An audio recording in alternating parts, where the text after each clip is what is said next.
여러분 반갑습니다. 여러분의 멘탈 전도사 천만수입니다. 벌써 하루가 시작되네요. 또 한번 달려보도록 하겠습니다. 새벽의 아침을 한번 깨우고 전진하는 겁니다. 하여튼 고생들 많으십니다. 인간관계가 진짜 끝나는 순간은 상대한테 화가 나거나 미울 때가 아닙니다, 여러분. 더는 상대한테 기대하지 않게 될 때입니다. 기대하지 않게 될 때인데, 이 화를 내는 것도, 불편한 대화를 시도하는 것도, 상대에게 무언가를 요구하는 것도 사실은 관계를 회복하고 싶다는 그런 애정이 남아있기에 가능한 일이겠죠. 하지만 아무 말도 하지 않고 불편해도 그냥 넘기고 아무런 요구도 하지 않는다면 이미 마음이 식어서 상대에게 체념했다는 뜻이지, 체념이라는 그런 감정은 여러분 아시다시피 쉽게 찾아오는 것이 아니더라, 그런 겁니다. 견딜 수 있을 만큼 견디고 기다릴 수 있을 만큼 기다리고 이해할 수 있을 만큼 이해한 뒤에야 마지막으로 찾아오는 감정입니다. 그래서 체념은 슬픔보다 더 깊고 실망보다 더 차갑고, 체념이라는 그 감정 안에는 이제 더 노력할 가치가 없다, 이런 암묵적인 결론이 담겨 있어요. 그러니까 누군가한테 더 이상 기대가 되지 않고 체념의 감정이 든다면 그 관계에 쏟을 애정이 나에게 이제는 남아있지 않다는 거죠. 만약 누군가에 대해서 더 이상의 기대가 사라졌다면 이제는 그 사람이 아니라 나에게 온전히 집중을 하고 나를 더 돌봐주도록 하자는 겁니다. 나를 더 돌봐주도록 하자. 하여튼 여러분 뭐 좀 공감되는지 모르겠네요. 한번 봅시다. 뭐 다양한 소식들이 있는데 한번 여러분들에게 또 짤막하게 한번 또 전달을 한번 해보도록 하겠습니다. 요즘 뭐 투자의 길이 참 멀고도 험하네요. 멀고도 험하고, 요즘 또 히토류 때문에 난리지기고 있는데, 지금 중국이 전략 광물이죠, 히토류.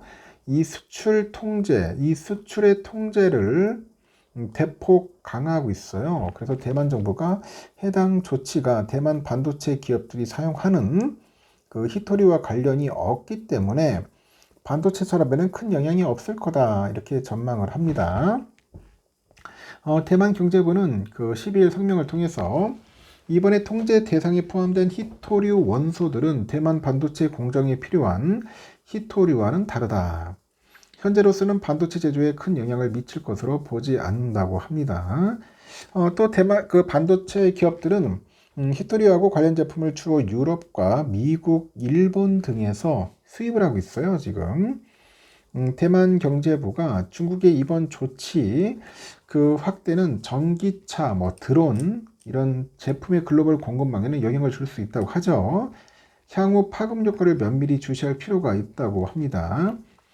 중국 상무부는 지난 9일에 중국산 히토리하고 가공 기술을 이용한 해외 생산 제품도 수출 통제 대상에 포함하는 그런 히토류 수출 통제 강화 조치를 발표를 했습니다. 최종 용도가 14나노미터 이하의 로직 칩과 256층 이상의 메모리 반도체, 해당 공정 반도체를 제조하는 생산 장비, 테스트 장비, 재료, 잠재적 군사 용도의 인공지능의 연구 개발인 수출 신청은 사안별로 심사를 해서 승인하는 조치도 이제 추가를 했죠. 트럼프 대통령과 시진핑 중국 국가 주석 간의 정상회담을 앞두고 협상 주도권을 쥐려는 그런 전략적 행보라는 분석도 있어요. 하지만 이번 조치로 애꿎은 한국의 하이닉스랑 삼성, 대만의 TSMC, 이런 기업들이 앞으로 반도체를 판매하기 위해서 중국의 수출 허가를 받는 상황이 발생할 수 있다는 그런 우려감도 있다는 거죠. 히토류는 첨단 기술 분야의 방위 산업 등에 필요한 핵심 소재예요, 여러분. 중국이 전 세계 생산량의 한 70%를 정제하고 가공은 80% 이상을 차지하고 있어요. 거의 뭐 독점이요, 독점. 중국이 독점에 위치해 있다. 잘 해결될 텐데 걱정이네요.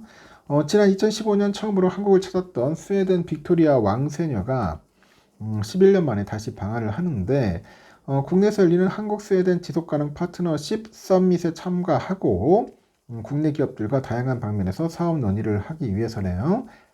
이번 방안에 아스트라제네카 등 스웨덴 대표 기업들도 동참하고, 스웨덴에서는 인공지능 산업을 이끌고 있는 기업들이 국내 삼성과 SK 등 기업들과 협력을 확대할지 관심이 쏠립니다.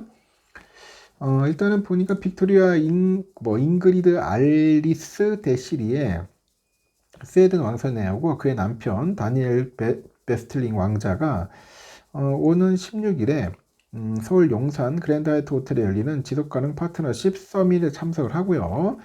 빅토리아 왕세녀의 공식 방한은 2015년 이후로 11년 만입니다.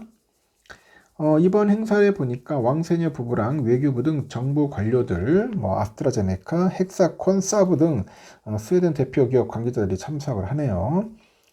대부분은 최근에 글로벌 반도체 업체 엔비디아하고 스웨덴 내 차세대 AI 생태계를 조성하는 AI 인프라 공동 구축 이런 프로젝트를 공식 발표한 것들입니다. 스웨덴 대표 기업들이 함께 방한하는 만큼 한국 기업들을 만나서 협업을 논의할 가능성도 높다. 현재 파악된 한국 측 행사 참석 기업과 기관들은 삼성물산, SK텔레콤, 포스코인터, 효성중공업 등 한 40여 곳이네요. 빅토리아 왕세녀의 방한 이유도 이와 무관치 않아요. AI 산업이 전 세계 화두인 상황에서 상대적으로 관련 분야에서 앞서고 있다고 평가받는 한국 기업들과 협업을 늘리고 사업 기회를 모색할 거라는 게 업계의 시각이라니까 한번 참고했으면 좋겠고요. 그리고 요즘 보니까 신한자산운용의 솔 AI 반도체 소부장 ETF가 삼성전자, 하이닉스를 제외한 국내 우량 소부장 기업 20개에 집중 투자하는 상품이라고 하네요. 23년 4월 상장한 이 상품이 변화하는 반도체 산업 트렌드를 가장 빠르게 반영을 하고 개인 투자자 거래가 가장 활발한 국내 대표 반도체 ETF로 자리매김을 했더라. 그런 이야기가 있습니다. 신한운용에 보니까 지난 2일 기존 솔 AI 반도체 소부장 ETF의 연초 이후 성과가 벌써 56.9%입니다. 대단하네요. 최근에 3개월, 6개월 성과도 각각 29.75, 48.23 이렇게 달하는데 최근에 반도체 섹터는 AI 관련 기업뿐 아니라 D램 및 파운드리 관련 기업까지 모두 긍정적인 흐름을 나타내고 있다. 특히 이 상품의 구성 종목 중 이스페타시스는 연초 이후 약 170% 정도 상승을 해가지고 ETF 성과에 기여를 했다고 합니다. 실제 이스페타시스는 고다층 인쇄 캐로 기판 전문 기업인데 MLB는 네트워크하고 서버와 통신 장비 등 다양한 전방 산업에 적용을 하고 있다고 하네요. 하여튼 이런 다양한 ETF들이 있습니다, 여러분. 한번 보시고 투자하면 좋을 것 같습니다. 대표적인 건 예를 들어서 이게 솔일 거죠. 솔은 신한투자 겁니다. 코덱스, 타이거, 에이스 다양한 게 있으니까 관심 있는 분들은 한번 찾아보시고 다양하게 분산 투자하시면 좋을 것 같습니다. 여기까지 하겠습니다. 다음 시간에 뵙도록 해요. 좋은 하루 보내십시오.